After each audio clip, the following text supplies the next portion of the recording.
Good morning, everyone. I've started the recording.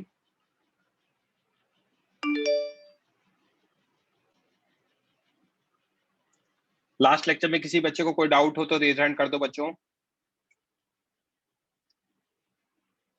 कोई point समझा नहीं हो।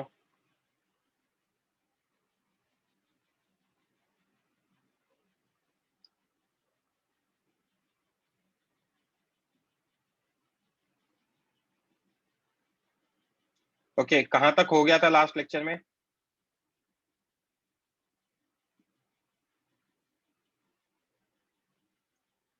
मेरी आवाज आ रही है आप लोगों को? हल्के साथ आवाज तो आ रही है। कोई है जो इस बैच में डिस्कस करना चाहेगा? हाँ वरुण प्लीज। हाँ सर वरुण। वो लिंक तक हो गया था, आपने डिस्क से होमवर्क दिया था। डिस्क वाला नहीं बताया था? नहीं मतलब होमवर्क दिया था वहां से। चलो डिस्कस कर लें अपन दोनों। हाँ ठीक है सर। यूनिफॉर्म डिस्क दे रखा है, मास एम दे रखा है, रेडियस आर दे रखा है, यस पॉइंट सर। पी पे फील्ड पूछा है। A disk can be considered as combination of infinite rings. Yes sir. ठीक है, तो एक रिंग कंसिडर किया है जिसका रेडियस x है और थिकनेस dx है। Yes sir. ओके है ना? तो ring element of radius x and thickness dx is considered. Gravitational field due to ring element will be g mass of ring into d perpendicular distance from the center upon x square plus d square की power 3/2. Mass of ring बाकी है हमारा, तो unitary method से निकालेंगे। Mass of disc upon area of disc into area of ring, that will give you mass of ring, right? Yes sir. तो m ring कितना आ जाएगा? Mass of disc is m, area of disc is pi are square. Area of ring कितना होगा? Length into उसकी thickness, 2 pi x into that is circumference length dx that is thickness. तो ये आ जाएगा g mass of ring की जगह लिखा m by pi are square into 2 pi x dx into d by x square plus d square की power 3/2। E disc कितना आ गया? इंटीग्रेशन ऑफ ई रिंग आ गया, right? Yes sir. That is integration of 2 gm d x dx by r square into x square plus d square की power 3/2, right? जो भी constant है बाहर ले लेते हैं। 2 gmd by r square constant है, न्यूमरेटर में x dx by x square plus d square की पावर 3/2, इसका इंटीग्रेशन आएगा। इसको इंटीग्रेशन बाय सब्स्टिट्यूशन से सॉल्व करेंगे। Yes sir. तो x square plus d square की वैल्यू z ली, तो जब अपन इसको डिफरेंशिएट करेंगे विद रिस्पेक्ट टू z, तो क्या आएगा? 2x dx by dz plus 0 equals to 1, right? पहले मैंने डायरेक्टली लिखा हुआ था, अभी मैंने इसको है ना, बच्चों को दिक्कत आ रही थी तो मैंने प्रॉपर्ली सॉल्व किया। तो यहाँ से x dx कितना आ रहा है? dz by 2 आ रहा है। हाँ यस सर। तो 2 gmd by r square x dx by x square plus d square की power 3/2 can be written as 2 gmd by r square, x dx की जगह लिखा dz by 2 और z की पावर 3/2। तो 2 gmd by 2 r square denominator का, dz by 2 का 2 बाहर ले लिया, dz by z की power 3/2। gmd by r square z की पावर -3/2 dz, तो z की पावर -1/2 अपॉन -1/2, तो -2 gmd by r square 1/रूट of z, right? -2 gmd by r square 1/रूट ऑफ z की जगह root of under root x square plus d square. Integrate करेंगे x की वैल्यू 0 से लेके r तक, तो जब r डालेंगे तो 1/r square plus d square का अंडर रूट माइनस 0 डालेंगे तो 1/d स्क्वायर का अंडर रूट। माइनस साइन को बाहर ले लूंगा तो 2 gmd 1/d minus this, correct? एक आंसर ये हो सकता है। d अंदर ले जाऊं तो 2 gm by r square, d अंदर ले गया तो d बाय d 1 हो गया minus d by something this, theta के टर्म्स, और cos थीटा के टर्म्स में लिख सकता हूं 1 माइनस cos थीटा। कैसे? फिगर में बता रखा है रिंग के, यस सर। यहाँ पे अगर cos थीटा देखेंगे तो d बाय हाइपोटेनस आएगा। किसी बच्चे को कोई डाउट? ये क्वेश्चन ट्राई करोगे सॉल्व करने का एक बार, या मैं बता दूं? तो ये तो कर लिया, मतलब होमवर्क में कर लिया है। होमवर्क में ट्राई कर लिया, ठीक है। तो क्या दे रखा है?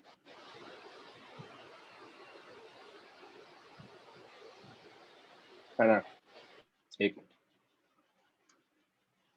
Calculate gravitational field at the center of base of a hollow hemisphere of mass m and radius r.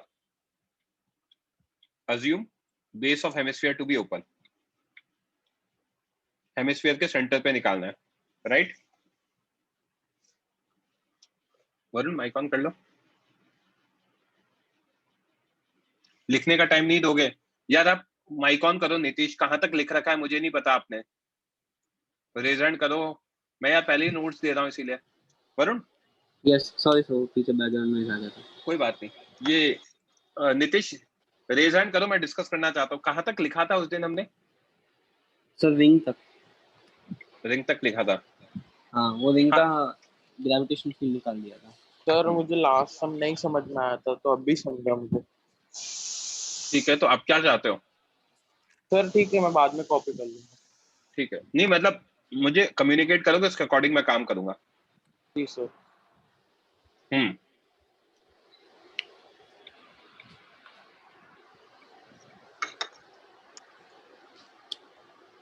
यहां तक समझा? सर इसमें जो हम मास ऑफ रिंग निकाल रहे हैं उसमें वॉल्यूम क्यों नहीं कंसीडर कर रहे हैं? या हॉलो है या सॉलिड है? अच्छा हाँ, सॉरी, हाँ, राइट। तो यस अब सर। अगर, अच्छा मैं बच्चों 2 मिनट दे रहा हूँ, इसको अटेम्प्ट करो आप लोग, जिन भी बच्चों का है। ठीक है, जिनका भी मैसेज आया, मैं 2 मिनट दे रहा हूँ।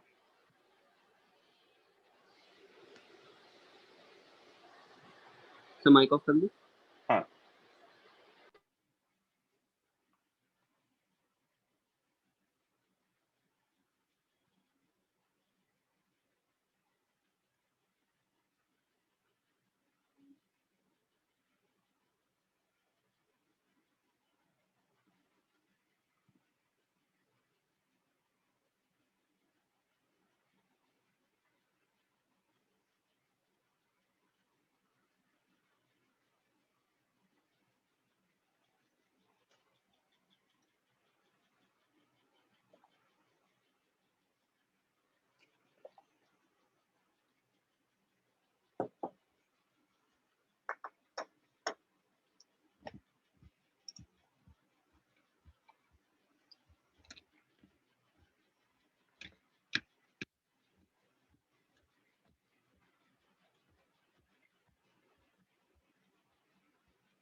Last 1 minute.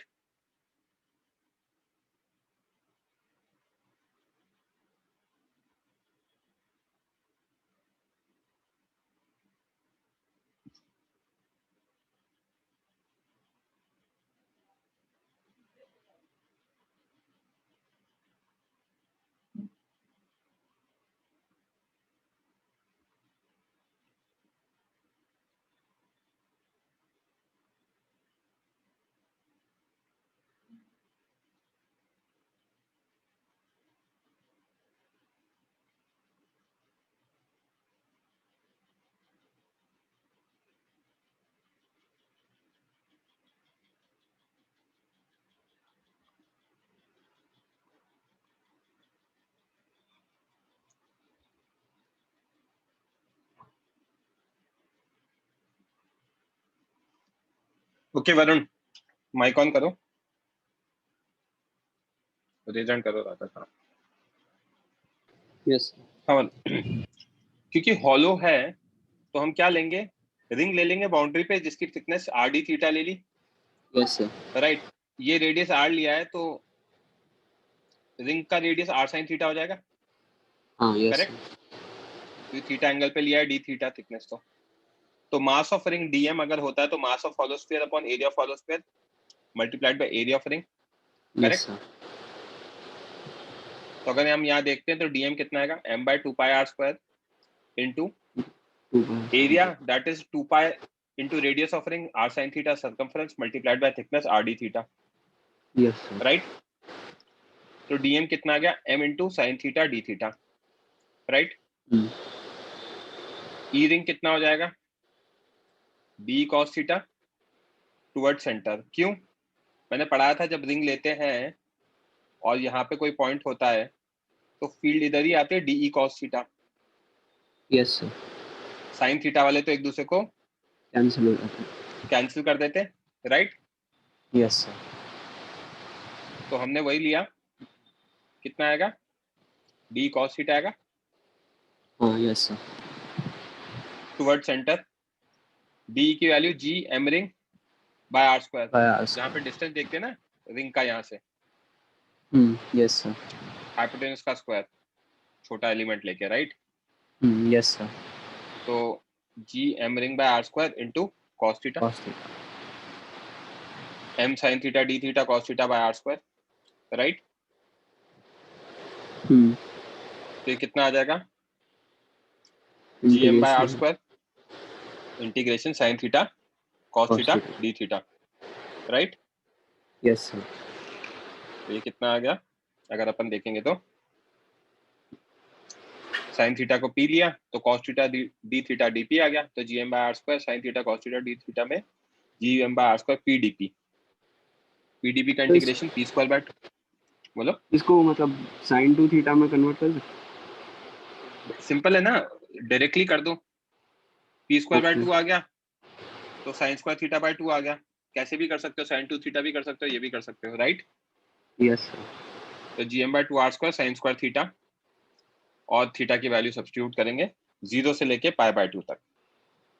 अब 0 से लेके पाई बाय 2 तक क्यों करेंगे, अगर रिंग यहाँ पर होगी, मैं ना पिंक से मार्क कर रहा हूँ इस जगह, तो एंगल कितना हो जाएगा 0 डिग्री, और रिंग अगर ये पूरी हुई तो एंगल कितना हो जाएगा 90 डिग्री 90 डिग्री।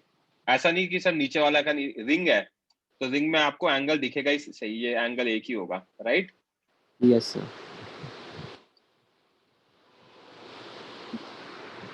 बोलो सिद्धार्थ। तो डी जो रिंग का आया स्मॉल एलिमेंट का वो कैसे आया, d m ring upon r square. Ring वाला पढ़ाया था ना क्लास में, ये बताया था। अच्छा वो नहीं, वो जो सिंपलीफाई यही करके तो लिखा ना, जी एम रिंग। बता रहा हूँ, ये बताया था, यस सर है ना। क्या बताया था यस यहाँ सर पे, फोर्स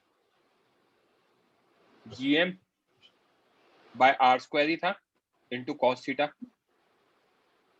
यस सर समझा क्या, yes sir right. Yes sir. Varun clear है, यस सर मैं इसको टेबुलर फॉर्म में लिखूंगा, वो आपको बताऊंगा सारी चीजें, ओके। सॉल्व करो ये वाला part, Siddharth lower your hand.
हाँ बोलो सिद्धार्थ।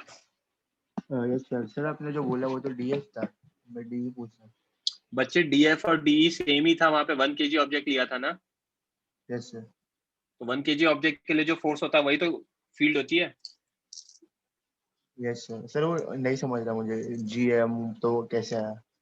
यार आप पढ़ाई करा करो थोड़ा सा यार, बिना पढ़े बैठ जाते हो आप लेक्चर में।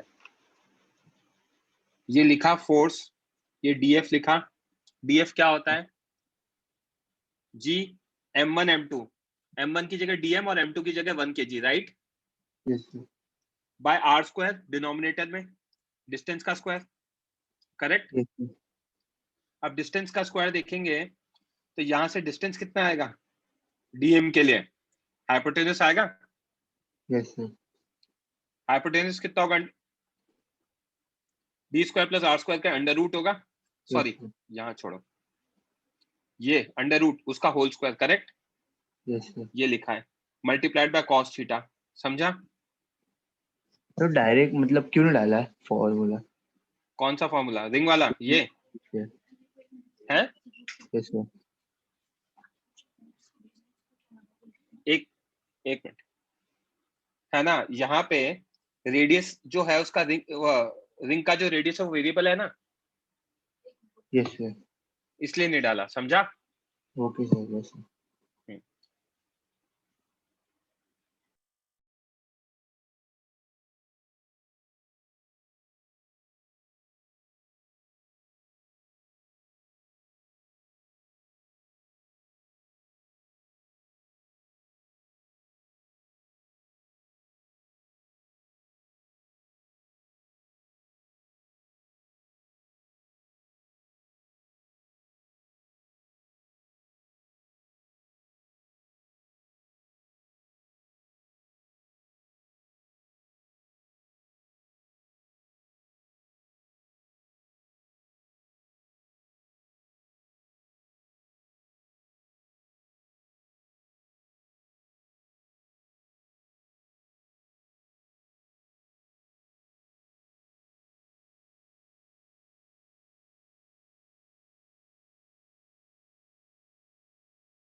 Varun yes sir. चलो डिस्कस करें। हाँ सर। ये सब जो डेरिवेशन में बता रहा हूँ ना, पहले मैं आपको क्लियर कर देता हूँ, इनको लेके परेशान नहीं होना है। ग्रेविटेशनल फील्ड का कोई यूज नहीं होता, बट मैं आप लोगों को इलेक्ट्रोस्टैटिक्स जब नेक्स्ट चैप्टर पढ़ाने ही वाला हूँ तो वहां पे आप लोगों को दिक्कत आ जाएगी अगर हमने पहले से प्रिपेयर नहीं किया। तो मैं उसके डेरिवेशन का आपको आइडिया दे रहा हूँ। इवेंचुअली मैं इसमें नोट्स में एक पेज खाली छोड़ रखा है मैंने, आई गेस पेज नंबर 53, वहां पे मैं टेबुलर फॉर्म में चीजें लिखूंगा, उसको हमें ध्यान रखना है। ओके? यस। अब हमसे पूछा है gravitational field due to uniform solid sphere. Uniform solid sphere, right? Yes sir. है ना, gravitational field due to uniform solid sphere at point lying outside it, inside it and on it. तो उसका एक पहले तो बेसिक डेरिवेशन कर लेते हैं, फिर उसके बाद शॉर्ट ट्रिक देखेंगे, उसको एज इट इज फॉलो करेंगे। At point outside solid sphere है, हमने क्या किया? एक हॉलो स्फीयर कंसिडर किया। मल्टीपल हॉलो स्फीयर या इनफाइनाइट हॉलो स्फीयर्स का कॉम्बिनेशन होता है एक सॉलिड स्फीयर। Yes sir. तो solid sphere is combination of infinite hollow spheres. We have considered a hollow sphere, element of radius x and thickness dx. तो mass of hollow sphere कितना होगा? Mass of solid sphere by volume of solid sphere into volume of hollow sphere. Volume of hollow sphere. Yes sir. m by 4 by 3 pi r cube into 4 pi x square dx, right? ये कितना आ गया? 3m x square dx by r cube, correct? Yes sir. अब hollow sphere के लिए outside point के लिए मैंने आपको पहले ही बता चुका, हॉलो मतलब स्फीयर के लिए हम क्या ले सकते हैं, सेंटर पे ले सकते हैं पूरा मास। Yes sir. तो अगर मास यहाँ पे सेंटर पे लिया तो डिस्टेंस r2 हो जाएगा, राइट। तो E hollow sphere at outside point is G mass of hollow sphere by r square. For uniform spherical object we can take distance between two centers. तो small r की value r2 हो जाएगी, E आ तो जाएगा यहाँ G पर होलो sphere का gm/2r square क्यों नहीं ले रहे? 2r स्क्वायर क्यों लेंगे?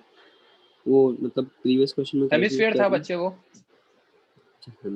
ओके सॉरी है ना, यस सर राइट। तो Yes, यहाँ sir. पे क्या दिख रहा है, E hollow sphere कितना है, G मास कितना 3mx² dx by r³ into 1/r2 square. Yes sir अब इंटीग्रेट करेंगे नेट निकालने के लिए, यस सर तो इंटीग्रेट करेंगे तो 3gm(x²) dx by r2 square r³ जो भी कांस्टेंट है बाहर आ जाएगा, 3gm/r2 स्क्वायर r³ बाहर आ गया, x² dx का इंटीग्रेशन कितना होगा, x³ 3 yes sir 0 to r आएगा, राइट। तो 3gm(r2 square r³ by 3 r³ by 3 numerator denominator का r³ और 3 से 3 कैंसिल, तो gm/r स्क्वायर आ गया। समझा क्या? Yes sir. इसकी जो शॉर्ट ट्रिक है वो ध्यान रखनी है, ये तो मैंने कुछ बच्चों ने बोला डिराइव कर दो इसलिए किया, शॉर्ट ट्रिक मैं पहले ही बता चुका। For outside point we can take whole mass of solid sphere at it centre, क्योंकि बाहर है ना पॉइंट, तो पूरा का पूरा ही मास लगाएगा। तो सेंटर पे यहाँ पे मान लिया मास m, डिस्टेंस कितना हो गया r2 हो गया, तो मास m r2 डिस्टेंस पे, तो E कितना आ जाएगा, gm/r2 स्क्वायर आ जाएगा डायरेक्टली। यस सर समझा क्या? Yes sir. तो स्फीयर के लिए तो आप हमेशा ही क्या कर सकते हो, सेंटर पे मान सकते हो, क्लियर है? वो आउटसाइड पॉइंट है ना सर? आप जो भी स्फीयर का मास है उसको सेंटर पे मान सकते हो, ठीक है। इनसाइड पॉइंट पे भी मास चेंज हो जाएगा, बट मानेंगे तो हम उसको सेंटर पर ही। ऐसा क्यों, देखते जाना। ये बच्चे यस सर। इनसाइड पॉइंट है, इनसाइड पॉइंट पे क्या होता है, मैं मतलब पूरा पिंक से स्फीयर डिनोट नहीं कर रहा हूँ। करेगा? नहीं, पूरा नहीं करेगा, वेरी गुड। ये पिंक वाला दिख रहा है आपको? Yes sir. ये पिंक वाला स्फीयर ही लगाएगा, क्योंकि बाहर वाला तो एक्सटीरियर की तरह काउंट हो गया। ये जिसको मैं शेड कर रहा हूँ ये तो काम ही नहीं करेगा। काम क्यों नहीं करेगा, क्योंकि ये तो बाहर है, तो that is not part of system. इसको समझने के लिए इलेक्ट्रोस्टैट्स में हम देखेंगे गॉस लॉ होता है। गॉस लॉ ये कहता है कि जो सिस्टम के बाहर है उसकी फील्ड कभी एक्ट नहीं करती, क्योंकि उसका फ्लक्स जीरो हो जाता है। आई रिपीट, बाहर वाले मास की फील्ड एक्ट नहीं करती क्योंकि उसका फ्लक्स जीरो हो जाता है, मतलब नेट फ्लक्स जीरो हो जाता है, तो नेट फील्ड भी जीरो हो जाती है। ये स्टेटमेंट मैंने बोला है, इसको मैं समझाऊंगा, डिराइव करूंगा इलेक्ट्रोस्टैटिक्स में। इसमें किसी को कोई डाउट हो तो पूछ लेना। बस स्टेटमेंट बोल रहा हूं कि बाहर जो मास होगा उसका कोई फील्ड नहीं आएगा, उसका फील्ड जीरो आएगा, क्योंकि बाहर वाले मास का नेट फ्लक्स जीरो हो जाता है। नेट फ्लक्स क्या होता है, ये सारी चीजें अपन देखेंगे कहां पर, इलेक्ट्रोस्टैटिक्स। तो यहाँ पे अगर अपन देखें तो हमारा ये वाला ही स्फीयर बचा, हाँ यस सर। राइट। वही डिराइव अगर हमें करना है तो डिराइव करने के लिए तो वही hollow sphere of mass dm ले लिया, सेम चीज ग्रीन वाला, m/4/3 pi r³ into 4πx² dx, right. Yes. तो ये dm आ गया 3m(x²) dx by r³। b कितना होगा, g dm by r1 square, क्योंकि मास सेंटर पे मान सकते हैं। यस तो g by r स्क्वायर बाहर 3mx² dx by r³, फिर g by r square 3mx² dx by r³ को इंटीग्रेट कर दिया, तो कांस्टेंट बाहर ले लिया 3gm by r1 square into r³। x² dx का इंटीग्रेशन कितना होगा, x³ by 3, और इंटीग्रेशन की लिमिट होगी 0 to r1, yes right. Yes sir. तो जब इसको इंटीग्रेट करेंगे तो 3gm r1 square r1³ by 3, numerator में r1³, नीचे r1 square, yes sir. Right. Yes तो ये कैंसिल होके gm r1 by r³ आ जाएगा। और उसके लिए सिंपल पॉइंट क्या था, इनसाइड पॉइंट के लिए हमारा स्फीयर छोटा हो गया, यस सर। राइट।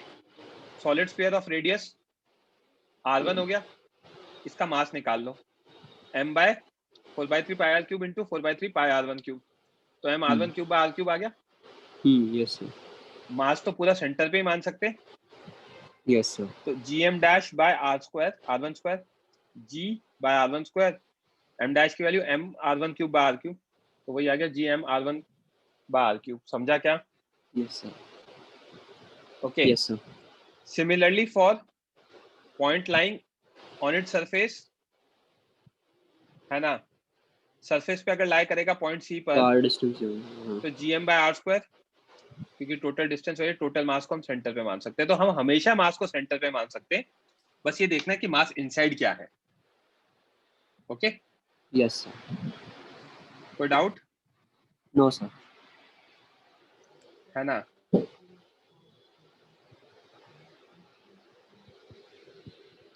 अब एक चीज देखना बच्चे, यहां तक क्लियर है? यस तो सर। इनसाइड के लिए हमने क्या निकाला? gm r1 cube, r1 by r cube directly proportional to r1, right? Yes sir. है ना? ऑन इट के लिए क्या निकाला? gm by r square, right? Yes sir. और आउट के लिए gm by r2 square. r2 sir.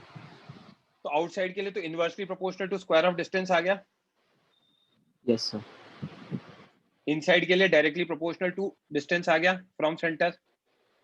तो इसका जब ग्राफ बनाएंगे, तो जब तक रेडियस नहीं होता तब तक तो इनसाइड रहेगा। इनसाइड के लिए तो क्या डायरेक्टली प्रोपोर्शनल टू डिस्टेंस है, तो स्ट्रेट लाइन आ जाएगा y प्रोपोर्शनल टू x। और आउटसाइड के लिए inversely proportional to x square है डिस्टेंस का, तो पैराबोला टाइप का आएगा। समझा? Yes sir. मैं आपके डाउट्स लेता हूं, just give me a minute.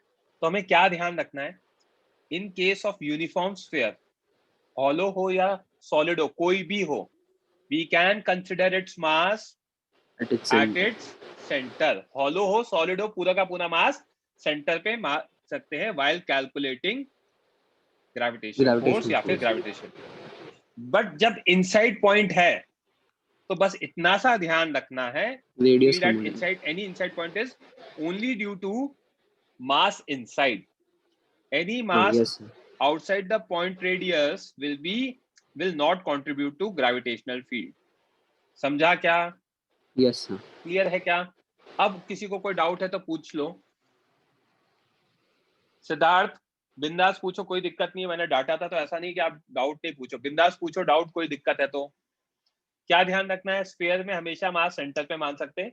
Inside point होगा तो बस ये ध्यान रखना है कि अंदर कितना मास है, भले ही वो स्फीयर हॉलो हो या सॉलिड हो, कोई फर्क नहीं पड़ता। किसी बच्चे को कोई डाउट? ये क्वेश्चन सॉल्व करो, यहां तक क्लियर है तो।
सारे निकाल दो वरुण, फिर करते हैं डिस्कस। गलत है वैसे, आपने gm/2 लिखा है ना डिनोमिनेटर में, वो गलत है आउटसाइड के लिए। अभी समझाया आपको क्या होगा। हॉलो सॉलिड हो कोई फर्क नहीं पड़ता, मास सेंटर पे मान सकते हैं, बस उतना ध्यान रखना है।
निर्वेद आपका सही है, बी पार्ट। सिद्धार्थ गलत है, थोड़ा सा और सोचो बच्चे। और ऑर्डर आपने पता नहीं क्या लिखा है, outside point, inside point and on it निकालना है। आएगा बच्चे आंसर? आंचल सही है बच्चे, बी पार्ट। बी पार्ट गलत है आपका।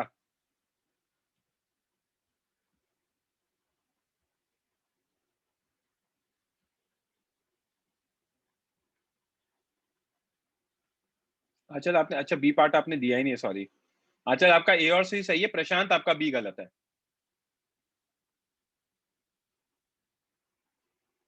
लास्ट 1 और 2 मिनट्स।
करें क्या बच्चों डिस्कस?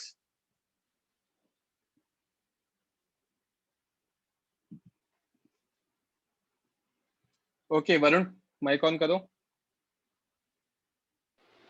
Yes sir. हाँ सिद्धार्थ सही है, इनसाइड वाला। बच्चे देखो क्या क्या पूछा, हॉलोस्फीयर दे रखा है, यस सर। राइट। हॉलोस्फीयर में आउटसाइड पॉइंट, आउटसाइड पॉइंट मतलब मास तो सेंटर पे मान सकते हैं, हाँ। क्योंकि आउटसाइड पॉइंट है तो, है ना, पूरा का पूरा मास ही यहीं रह जाएगा। Yes distance sir. कितना हो गया, r1 हो गया, gm/r1 स्क्वायर। gm/r1 square. आपने इनसाइड पॉइंट पे आई थिंक गलती करी है। इनसाइड पॉइंट जब लूंगा मैं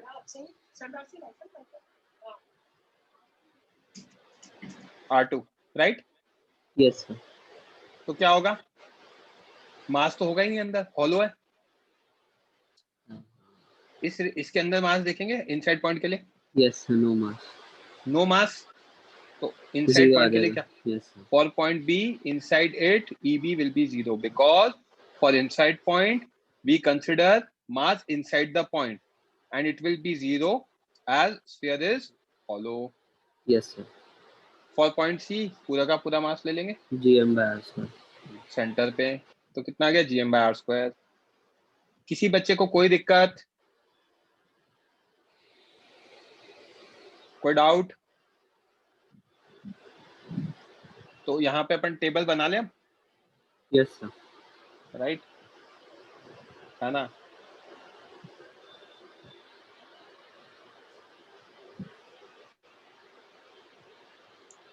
gravitational field,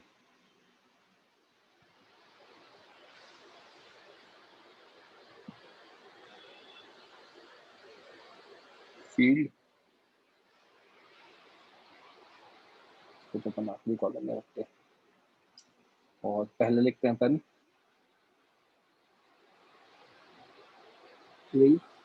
type of object, है ना, और उस पर यस। लिखेंगे distance of object, distance of point from object, centre. Distance of point from object.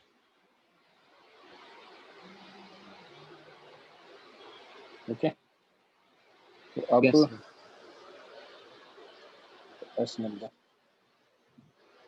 तो इसमें पहला आएगा, फर्स्ट हम लिखेंगे point object,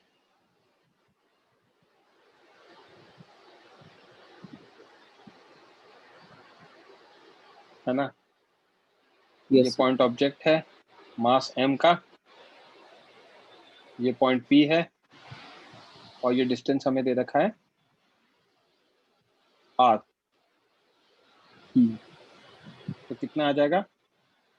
gravitational field at point P gm by r square। Sorted. Yes second आएगा मेरा रिंग। रिंग में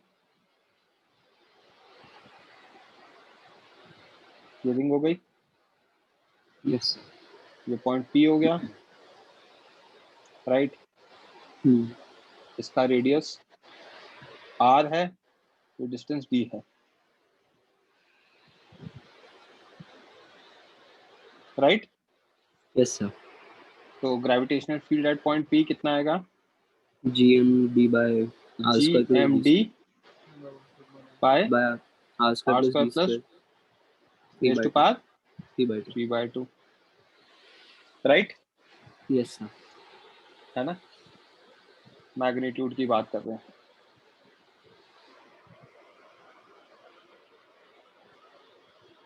next third आएगा disc, yes sir. Right. Disc में वही हमारी डिस्क हो गई, ऐसे ले लो, ठीक है। Yes sir.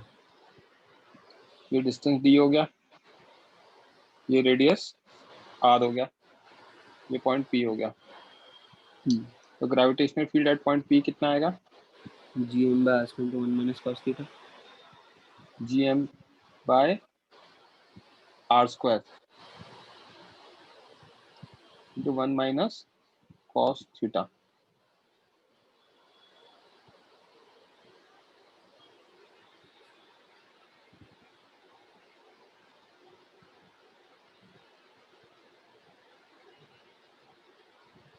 One minus cos theta,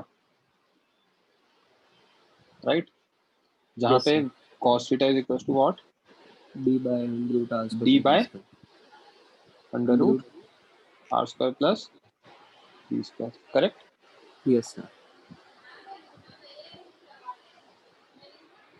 ये एंगल थीटा होगा, right. Yes, sir. Next Hemisphere. Hemisphere, उस हेमिस्फीयर की जरूरत नहीं, वो तो मैंने क्वेश्चन कराया था कैसे करते हैं। Okay. So hollow sphere. Solid sphere, Yes, sir.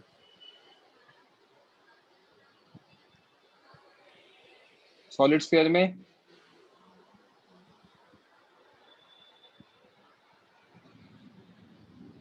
तीन points A B and C, Yes, sir. R1 R and R2, right. Yes, sir. ये कितना आ जाएगा? GM by G R1 square. m by R1 square, इसका mass है ना। EB कितना आ जाएगा? GM by R square. GM by R square. और EC कितना आ जाएगा? GM R2 by R square. GM R2 by R square. समझा क्या? Yes, sir. और यहीं पे यही अगर हमारा हॉलो स्फीयर होता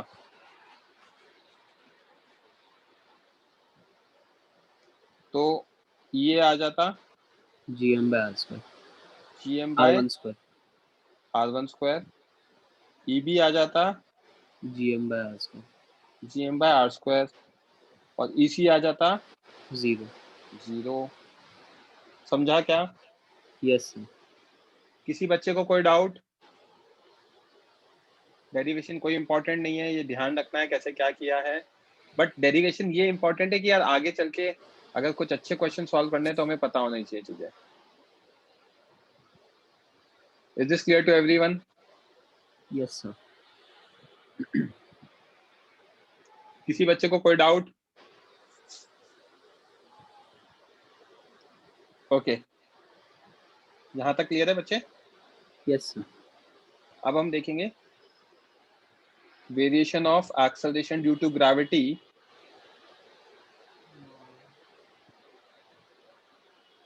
है ना। अब variation with respect to height की बात करेंगे, हाइट के साथ, above the Yes, surface sir. Of earth, earth के सरफेस के ऊपर। ओके, तो बच्चे यस सर। ये अर्थ है, yes sir. Mass of earth m दे रखा है, रेडियस ऑफ अर्थ r दे रखा है, ऑब्जेक्ट जो है m kg का पॉइंट a पे रखा है which is h height above the surface of earth. तो ग्रेविटेशनल Yes, sir. फोर्स कितना होगा? gm me bye re plus h का होल स्क्वायर। Yes sir. तो एक्सेलरेशन ऑफ a कितना होगा? fa by m, yes sir. g me bye re plus h का whole square, m से जैसे ही करेंगे डिवाइड। Yes sir. तो यही एक्सेलरेशन ड्यू टू ग्रेविटी होगा। जो भी एक्सेलरेशन आता है ग्रेविटेशनल फोर्स के कारण, उसे एक्सेलरेशन ड्यू टू ग्रेविटी कहते हैं। यस तो सर। कितना आ गया? इसको g डैश से डिनोट किया, g me bye re plus h का होल स्क्वायर। क्लियरली दिख रहा है for outside point g is inversely proportional to square of Yes, sir. Distance from centre, क्योंकि r की वैल्यू क्या लिखी? re प्लस h लिखी। तो as h increases value of g decreases, right? Yes sir. इसको मैं, है ना, हमारा जो अर्थ के सरफेस पे होता है उसके साथ रिलेट करना चाह रहा हूँ। तो देखना कैसे किया। g डैश है g me bye re plus h का whole square. Yes sir. Earth को हम यूनिफॉर्म सॉलिड स्फीयर कंसिडर करते हैं, although it's non uniform, but हम फिजिक्स में हमेशा यूनिफॉर्म सॉलिड स्फीयर कंसिडर करते हैं। तो यूनिफॉर्म सॉलिड स्फीयर कंसिडर करेंगे तो g डैश कितना आएगा?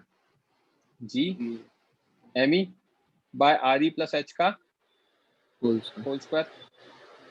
g me की जगह क्या डालूंगा? Density 4/3 pi re yes cube. Sir.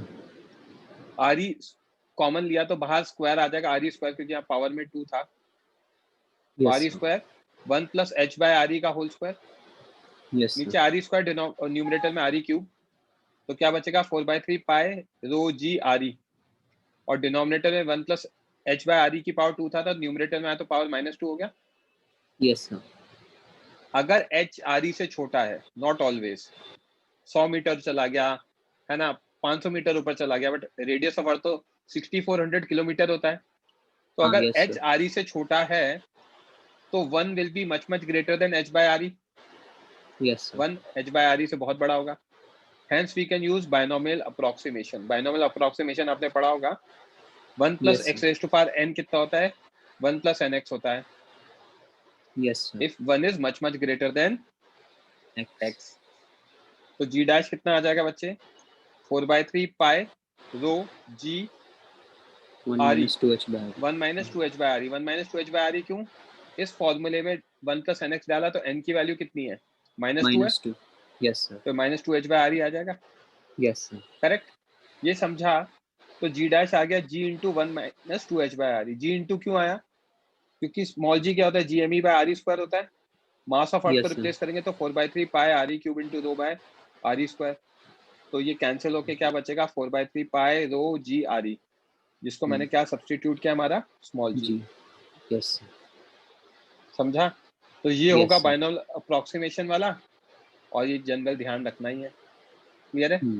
Yes, sir. Next, variation in acceleration due to gravity at any point inside the earth. Earth के अंदर सॉलिड स्फीयर है, Yes, राइट? sir. तो आर रेडियस पे देखना है मुझे, तो वही काम करेंगे। Earth is a uniform solid sphere, तो डेंसिटी कितनी होगी? मास बाय वॉल्यूम, जो कि कांस्टेंट होगी अगर यूनिफॉर्म है तो Yes. डेंसिटी हो गई मास of earth upon 4/3 pi re cube. अब ये यहाँ पर देखेंगे पॉइंट ए पे, तो m1 मास मान लिया अंदर वाले का। m1 मास Yes, कितना होगा? sir. डेंसिटी इंटू अंदर वाली वॉल्यूम। डेंसिटी हमने निकाला mass of earth by 4/3 pi r cube, और Into वॉल्यूम 4 कितना? by 4/3 pi r cube. Yes, correct? sir. तो me r cube by re cube आ जाएगा 4/3 पाई कैंसिल। तो this can be considered at centre uniform, yes right. तो F G कितना होगा at A G m1 m by r square. तो yes F G हो जाएगा G m1 m by mr square acceleration. m से m cancel हो गया तो जी m1 by r स्क्वायर आ जाएगा। सर यहाँ पर ये m क्या है? m is mass of the object जिसका एक्सेलरेशन निकालना है, ऑब्जेक्ट, ओके, है ना। यस अगर चाहिए तो m m is not, equals to mass of object yes kept at centre A, A, okay, right. Yes sir, क्योंकि ए पॉइंट पे एक्सेलरेशन निकालना है ना, तो ए Yes, पॉइंट पे sir. मास को रखना पड़ेगा, करेक्ट। तो मास को Yes. रखा, m से m कैंसिल हो गया तो gm1 by r स्क्वायर आया, gm1 by r स्क्वायर आया। तो पॉइंट ए पे acceleration due to gravity gm1 by r square में m1 की वैल्यू सब्स्टिट्यूट करेंगे, me r cube by re cube. Yes, sir. तो g me by re cube into r आ गया। हाँ, yes, sir. तो g me by re cube तो constant है, mass of earth, radius of earth and G. तो inside point पे acceleration due to gravity क्या होती है, r के प्रोपोर्शनल होनी भी चाहिए, क्योंकि एक्सेलरेशन फोर्स से आता है, फोर्स फील्ड से आता है। तो फील्ड अगर r के प्रोपोर्शनल है तो फोर्स r के प्रोपोर्शनल है, मतलब एक्सेलरेशन r के प्रोपोर्शनल है, right. Yes, sir. As we move below the surface of earth, जैसे जैसे अंदर जाते जाएंगे r की वैल्यू डिक्रीज करेगी, क्योंकि r हमने डिस्टेंस दिया था सेंटर से, हेंस r डिक्रीज करेगा तो g भी डिक्रीज करेगा। At the Yes, centre sir. Of earth r 0 हो जाएगा तो g भी क्या हो जाएगा, 0 हो जाएगा, 0. राइट। Yes, sir. इसका वही स्मॉल g के साथ रिलेशन देखना है। तो g हमने निकाला gme r by re cube. Earth के सरफेस पे क्या होता है, gme by re स्क्वायर होता है, तो दोनों को डिवाइड Yes, करा दो, ga by g, gme by re cube into r upon gme by re square. R तो by R. gme कैंसिल और re Yes, square sir. re cube में re स्क्वायर कैंसिल, तो r by re बचेगा। Yes, तो sir. कितना आ जाएगा, g into r by re। R. समझा क्या। Yes, sir. नेक्स्ट जो वेरिएशन होता है, variation in g due to shape of earth. Actually earth मतलब स्फेरिकल शेप का नहीं होता, ओवल शेप का होता है। Earth is oval in shape. अगर ओवल शेप का है तो एक साइड का रेडियस ज्यादा होगा, एक का कम होगा, तो इक्वेटर का रेडियस ज्यादा होता है, ये इन्फॉर्मेशन है पोल के रिस्पेक्ट में। अगर Yes, इक्वेटर sir. का ज्यादा है और जी की वैल्यू हमें पता है जीएमई बाय आर स्क्वायर है, तो इक्वेटर पे क्या आएगी, GME by R equator square, और पोल पे कितनी आएगी, GME by R pole square. Whole square. क्योंकि इक्वेटर का रेडियस ज्यादा है तो डिनोमिनेटर ज्यादा हो गया, तो G at equator Yes, will sir. Be less than G at poles. Whole.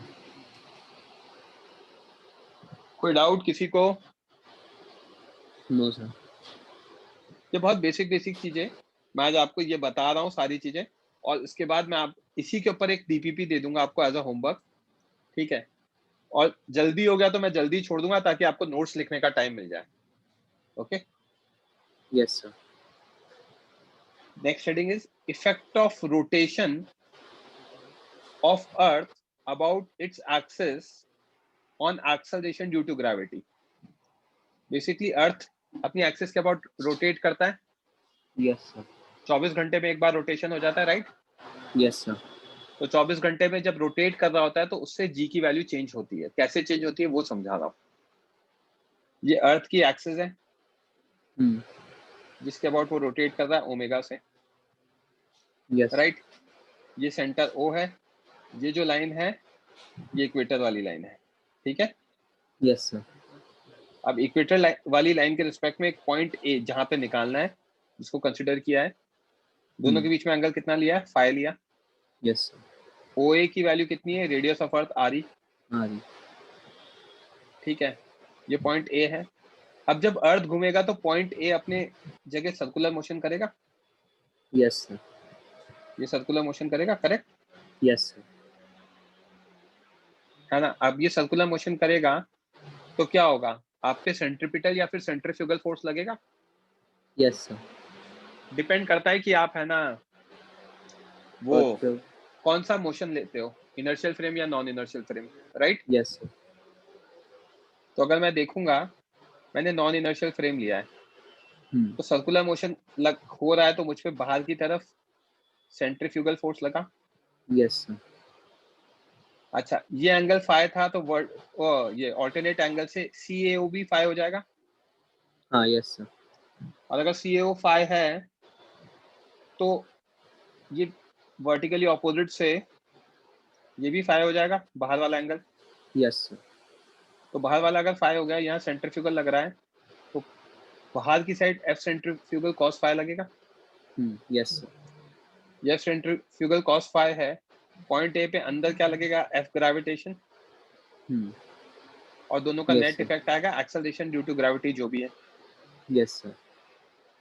तो due to rotation of earth point A performs circular motion, hence centrifugal force acts on it.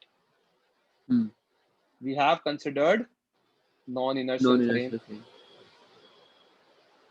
अब अगर सेंट्रीफ्यूगल फोर्स लग रहा है AC, जो हमारा circular motion का radius है, कौन सा, ये वाला, यस सर।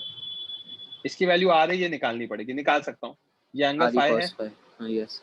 तो from triangle OCA cos phi is based upon hypotenuse, that is r by re, या स्मॉल r की वैल्यू हो गई re cos phi। कैसे आया, ये ट्रायंगल देखो OCA जिसको कलर किया है, base is r and hypotenuse is re। Okay yes sir. तो पॉइंट ए की बात करते हैं। पॉइंट ए पे बाहर लग रहा है F centrifugal cos phi, sorted, right. Centrifugal force कितना होता है, m omega square into radius cos phi। Yes sir.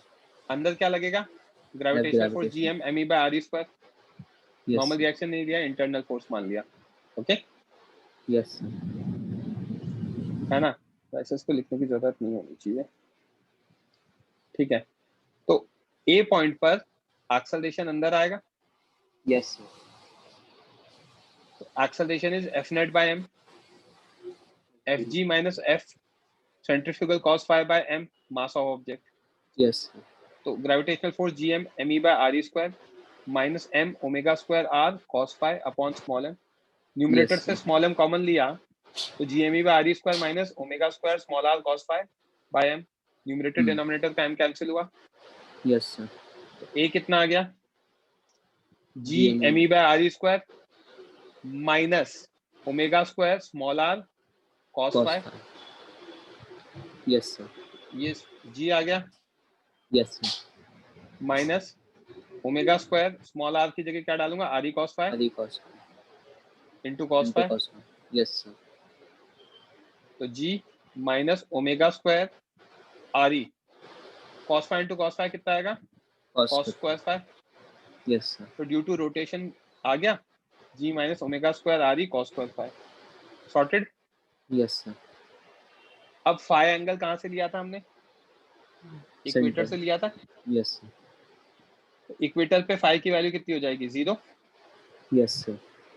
और पोल्स पे 90 डिग्री हो जाएगा। Yes sir. At equator phi is 0। Yes sir. तो g एट इक्वेटर कितना आएगा, g minus omega square re cos 0, that is g minus omega square re। Yes sir. At poles phi 90 degree, तो cos phi cos 90 कितना होगा, 0। तो g at poles कितना आ गया, g minus omega square into 0। जी। तो g at equator is g minus omega square re which will be less than g at poles which is equal to g। समझा क्या? Yes sir. नेक्स्ट लेक्चर पे ये सारी चीजें याद होनी चाहिए डिटेल में, ठीक है। किसी बच्चे को कोई भी डाउट है तो पूछ सकता है बिंदास। इसके आगे अब नेक्स्ट लेक्चर में मैं पोटेंशियल और पोटेंशियल एनर्जी पढ़ाऊंगा। ओके आपको क्या ध्यान रखना है, यहाँ पे टेबुलर फॉर्म में मैंने बताया वो चीजें ध्यान रखनी है, ये टेबल ध्यान रखनी है। Fine, anything else? No sir. किसी बच्चे को कोई डाउट?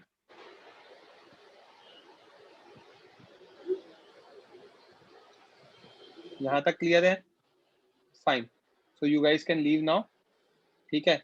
मैं आपको डीपीपी डाल रहा हूँ, 5 से 10 मिनट के अंदर आ जाएगी। मेरा मोबाइल अपडेट हो रहा है, तो एक डीपीपी मैंने बनाई है जो कि आप है ना, मतलब फिगर आउट करिए, जो सिर्फ फील्ड और किसके क्वेश्चंस के ऊपर है, एक्सेलरेशन ड्यू टू ग्रेविटी के ऊपर है। Okay okay sir. वो करके रखनी है, और अगर मैं कुछ HCV का होमवर्क देता हूँ तो वो भी करके रखना है। फाइन। Yes sir. किसी को कुछ पूछना है तो पूछ सकता है, कोई भी डाउट है, कोई चीज पूछनी है तो पूछ सकते हो। सर ये टैब्यूलर चार्ट भेज देना, बिल्कुल मैं भेज दूंगा, कोई दिक्कत नहीं है। सर फर्स्ट 10 क्वेश्चंस कब डिस्कस करेंगे, I will let you know, ठीक है?